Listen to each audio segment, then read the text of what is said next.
കേരള രാജ്യാന്തര ചലച്ചിത്രമേളയിൽ കേന്ദ്രം വിലക്കിയ സിനിമകൾ പ്രദർശിപ്പിക്കുമെന്ന് സർക്കാർ നിലപാട് കടുപ്പിച്ചതോടെ അയഞ്ഞ് കേന്ദ്രം. കൂടുതൽ സിനിമകൾക്ക് കേന്ദ്രം പ്രദർശനാനുമതി നൽകി. പലസ്തീൻ 36 അടക്കം മൊത്തം 12 ചിത്രങ്ങൾക്കാണ് അനുമതി ലഭിച്ചത്.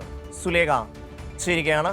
സുലേഖ, സംസ്ഥാന സർക്കാർ ഇന്നലെ തന്നെ നിലപാട് വ്യക്തമാക്കിയിരുന്നു. മുഖ്യമന്ത്രിയും സാംസ്കാരിക മന്ത്രിയും ഇക്കാര്യത്തിൽ അയവില്ലാത്ത സമീപനം സ്വീകരിച്ചു. അപ്പോൾ കേന്ദ്രം ഇക്കാര്യത്തിൽ അയവുള്ള സമീപനം സ്വീകരിച്ചിരിക്കുന്നു. എന്താണ് വിശദാംശം?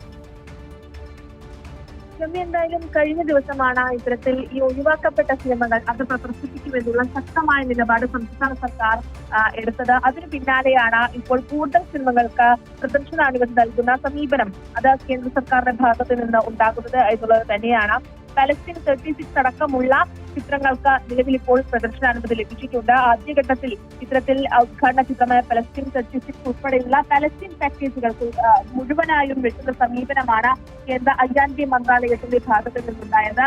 പിന്നീട് ഇത്തരത്തിൽ നിരന്തരമായി നടന്ന ചർച്ചയുടെ അടിസ്ഥാനത്തിൽ ആദ്യഘട്ടത്തിൽ 4 സിനിമകൾക്കും പിന്നീട് ഇന്നലെ 9 സിനിമകൾക്കും പ്രദർശനാനുമതി ലഭിക്കുന്നൊരു സാഹചര്യം ഉണ്ടായിരുന്നു. ഇത്തരത്തിൽ ഇന്നലെയാണ് സംസ്ഥാന സർക്കാർ കേന്ദ്രം ഇത്തരത്തിൽ നിഷേധാത്മക നിലപാട് തുറന്നാൽ സംഘപരിവാർ അജണ്ട കേരള രാജ്യാന്തര ചലച്ചിത്രമേളയിൽ കുത്തിത്തിരികാൻ നോക്കിയാൽ അത് പ്രദർശിപ്പിക്കുമെന്നുള്ള ശക്തമായ ധീരമായ നിലപാട് സംസ്ഥാന സർക്കാർ സ്വീകരിച്ചത്. അതിന് പിന്നാലെയാണ് ഇന്നലെ 9 സിനിമകൾക്ക് പ്രദർശനാനുമതി കേന്ദ്ര സർക്കാർ നൽകിയത്. പിന്നീട് ഇന്നാണ് ഇപ്പോൾ 3 സിനിമകൾക്ക് കൂടി പ്രദർശനാനുമതി കേന്ദ്ര ഐആൻഡി മന്ത്രാലയം നൽകിയത്.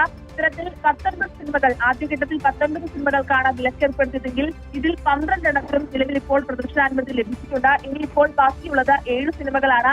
ഈ 7 സിനിമകൾ അത് പ്രദർശിപ്പിക്കുമെന്നുള്ള നിലപാടിൽ തന്നെയാണ് സംസ്ഥാന സർക്കാരും സംസ്ഥാന ചലച്ചിത്ര അക്കാദമിയും ഉള്ളത്. എന്തായാലും അതിൽ ഏതെങ്കിലും തരത്തിലുള്ള പ്രദർശനാനുമതി ലഭിക്കുമോ അല്ലെങ്കിൽ അത്തരത്തിലുള്ള ഇടപെടൽ അത് കേന്ദ്ര സർക്കാരിന്റെ ഭാഗത്ത് നിന്ന് ഉണ്ടാകുമോ എന്നുള്ളതിൽ ആശങ്ക തുടരുന്നുണ്ട്. എന്തായാലും നിലവിൽ ഇപ്പോൾ 19 സിനിമകളിൽ 12 സിനിമകൾക്കും പ്രദർശനാനുമതി ലഭിച്ചിട്ടുണ്ട് എന്നുള്ളത് തന്നെയാണ്.